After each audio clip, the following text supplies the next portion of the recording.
Over the years, we've tried it all. We've tried different versions of turkey. We've tried different sides, green bean casserole to sweet potato casserole, all kinds of things, but it's just a little bit too stressful. And we find the best is simple. So if you make a few things and you make them really well, then you're gonna have a really enjoyable Thanksgiving. Why? Because Thanksgiving is family time, right?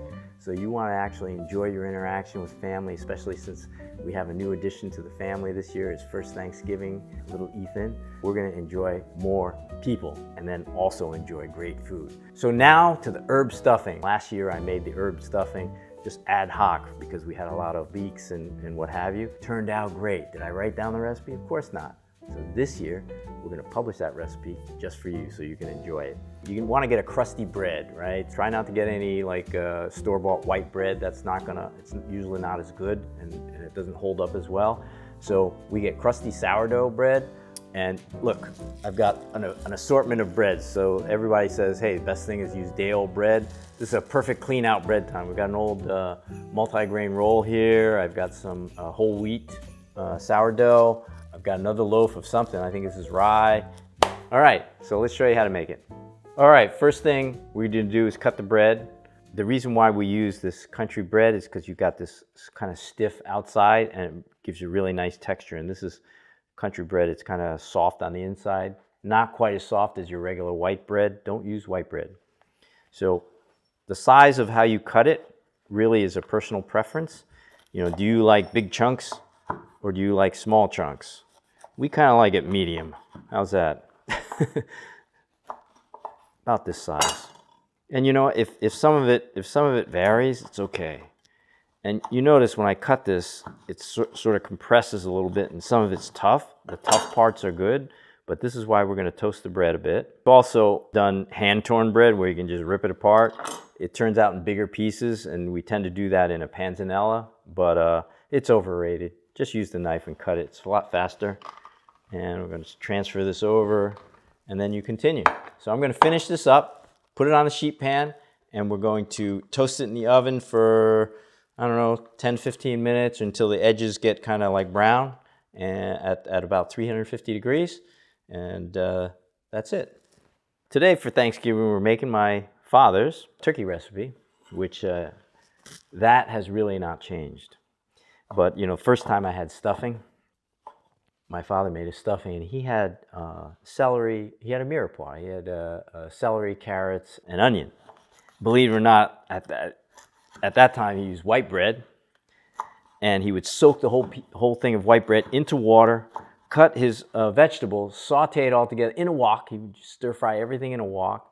And then he would throw in the bread, the soaked bread, in together, all into like into a mixing bowl, and then just mush it everything together with his hand, crack the egg in there, season it, and then, which was surprising, he ran it through a meat grinder.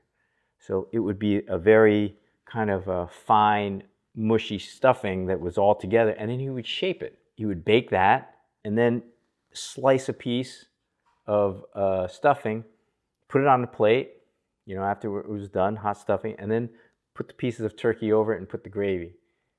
I'm sure that came from the restaurant when he served a turkey dinner. Turkey was on the menu. And I looked at it and I'm like, hey, that looks familiar. So the line cook would cut a couple of pieces of stuffing, put it on a plate, cut pieces of turkey, lay it on a plate, and then put some gravy over it and put a little bit of cranberry sauce on the side. And I said, hey, that looked like Thanksgiving dinner. That's where it came from.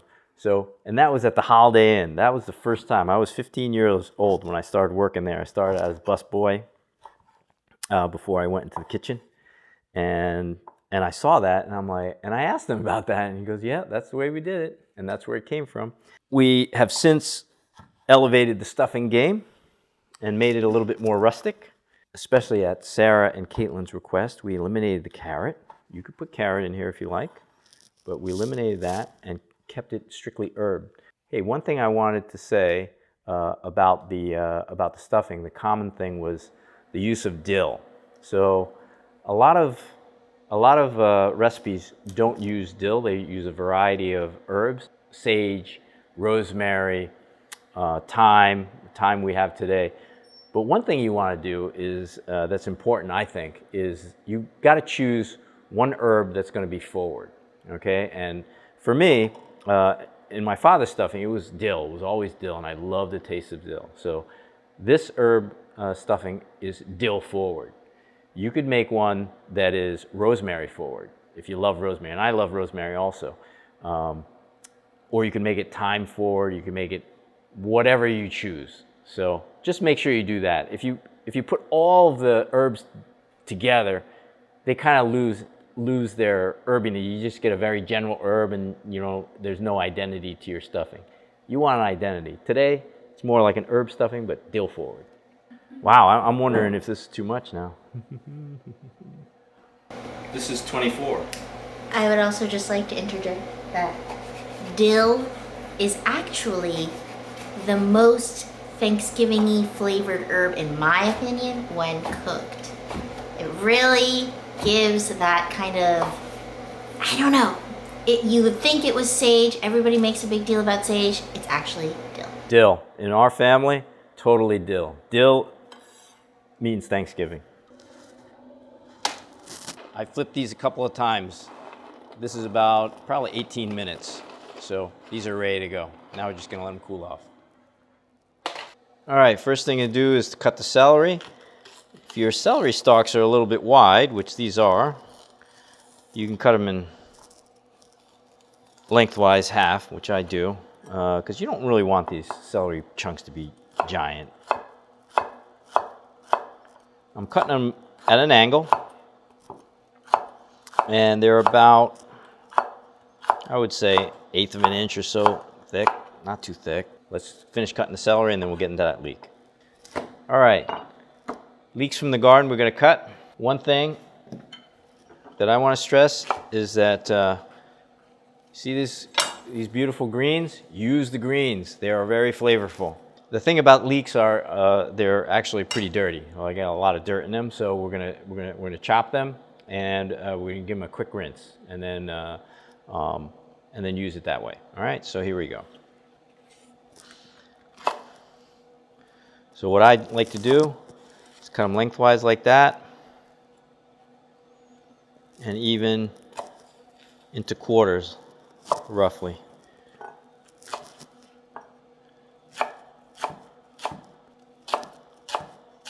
So kind of like a little bit of a dice. So we're going to continue cutting these leeks, give them a quick wash, and then we're going to put them in the colander, and then they'll be ready for the pan. Okay, this is fresh thyme from the garden, and we've just removed most of the leaves off of here, and just make sure you don't use the woody parts. Some of the stems have made it in, some of the stems are tender, so it's okay, and we're going to give this a rough chop. Also, parsley, the same thing. These stems, since we're going to cook this and saute this in the pan and throw it into the stuffing, it's okay to use the tender stems. And the same thing with the dill. There's huge flavor in these stems, and for something like a stuffing, it's perfectly fine to use them. Just got to chop them really finely. And then I've got this nice beautiful bunch here. I'm going to do a rough chop on that. I'm going to chop the garlic. So I'm going to get this all ready on a plate, and then we're going to go over to the stove. Oh, this dill is so good. When this stuffing is in the oven, I separate the leafy parts with the stems, because I'm going to leave some leafy part, and I'm not going to want to cook them so much. I'm going to probably toss them at the end. And toss them right with the... Sensible. Yeah. Most of the time you want to overcook your fresh herbs. It is dill forward. I'm going to start with about 1/4 cup of olive oil. And then I'm going to turn it to medium heat. I'm going to start with our leek.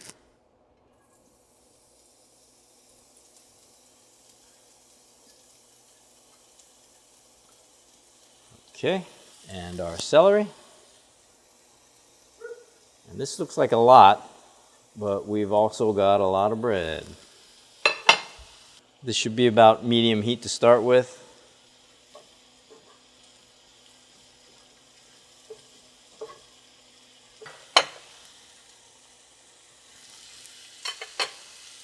I'm going to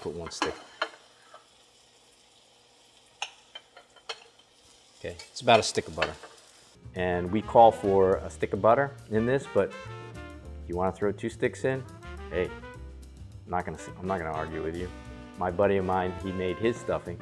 He throws 2 sticks, 3 sticks sometimes, and I told him he was crazy. It was delicious. All right, the butter is distributed nicely, and I'm gonna put the stems. So I've got the dill stems in the middle, and I've got the parsley stems. And now's the time I'm gonna put the garlic in. Okay, now I'm using salted butter. So if you actually taste it at this point, you're gonna find that it's pretty salty. So no need to add salt at this point if you're using salted butter. If you're using unsalted butter and it's on purpose, then you're also good. But if you're using unsalted butter and you want it seasoned, now's the time to add a little salt. Now you notice this is medium heat. If it starts scorching, turn it down because you do not want to scorch this. Now you just let this cook until the celery is softened. Okay, I'm gonna put in probably half of the, a little bit more than half. I'm gonna leave a little bit of this fresh. Just dump them all in. Should I just dump them all in? Yeah. All right, I'll dump them all in, Okay, I guess I just won't cook it that long. I'll just take it out. Yeah, you're right. You know, sometimes, you know, you want to leave it and sprinkle it. Okay, never mind. All right, this is almost ready. A little bit of selection. She smells the butter. All right, so we're gonna preheat the top oven to 350 degrees for the stuffing. Like I said, if you've got a double oven or 2 ovens, it's great. If you don't, you're like, hey, what do? I only have 1 oven. What you can do is you can preheat the oven at 350 and pre-cook your stuffing, right? For 45 minutes, you just gotta plan in that time. So do that first, take it out, turn it up, roast your turkey, and then you can reheat your stuffing later on another rack later, especially while your turkey is resting or what have you. So we've got our toasted breadcrumbs, sourdough. They smell really nice. Herbs, celery, and the leek, and the herbs. Put that all in.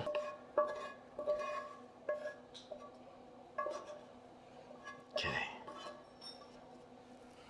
Get every little bit. Now we're gonna mix this together.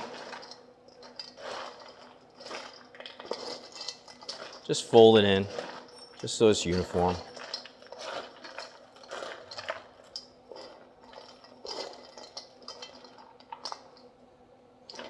Smells really good.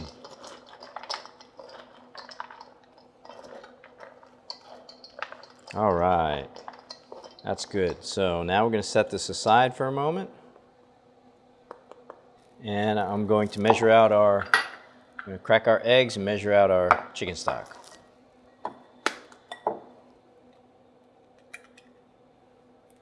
One egg. 2 eggs. Oh, guess we had a small chicken and a big chicken.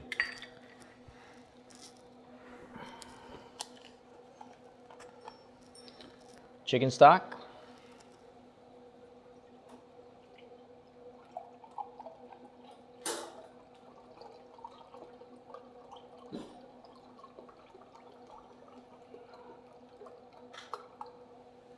Okay.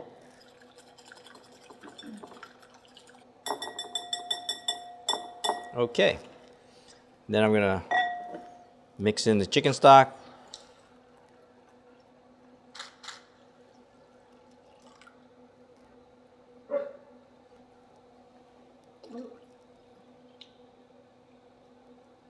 Okay.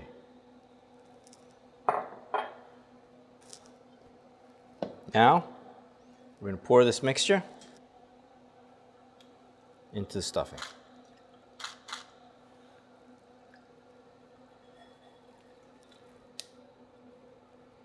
All right. Wow, this smells really good. I'm going to toss it. And even with the salted butter, it wasn't quite enough salt, so I'm going to add a little bit of salt. I'm actually going to add a half teaspoon of salt, which is not that much for all of this stuffing. It's conservative, but it's really not salty. I'm going to add another teaspoon of salt.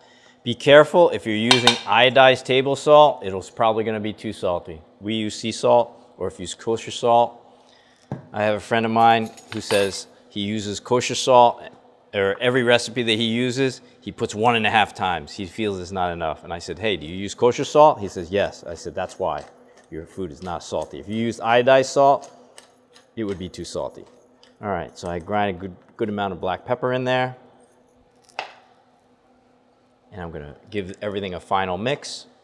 Okay, so you see there's some liquid at the bottom. You wanna make sure you toss it so that all the liquid has been absorbed into the bread. So use a scooping motion from the top to the bottom, like that, while you're rotating the bowl. That is just unbelievable. It looks so good, it just smells so good.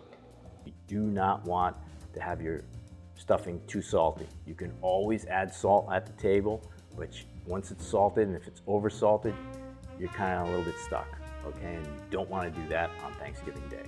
Because of the gravy. See, the gravy adds salt. The gravy adds salt. Kaitlin says the gravy adds salt. She's absolutely right. So don't oversalt your stuffing, okay? But you do want it to be flavorful. In order for the herbs and all the flavor of the stuffing to come out, you need to salt it properly. All right, we're gonna grease the casserole dish. You can use olive oil, or you can grease it with butter. I'm gonna use butter. I'm just gonna smear it all over. That's the way I like to do it.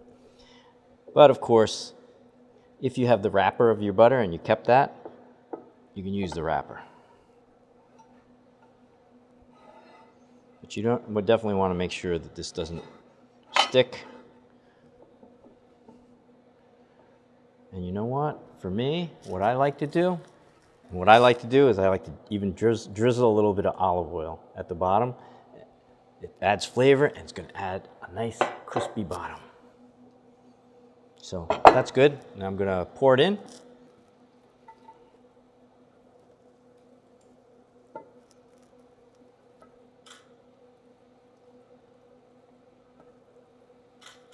Oh boy. Not going to be disappointed with this, folks. You got to make this.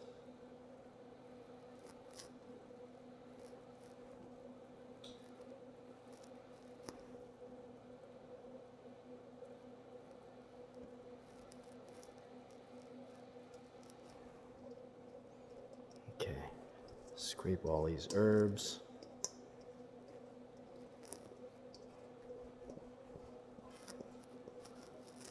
Okay.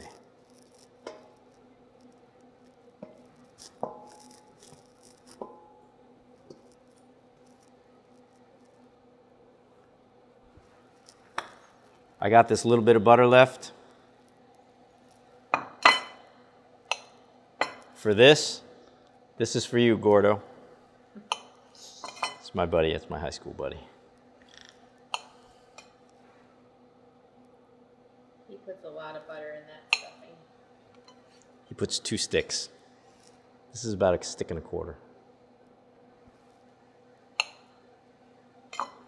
And you know what? I'm going to save the rest of this for toast. I'm not going to put the rest of it in.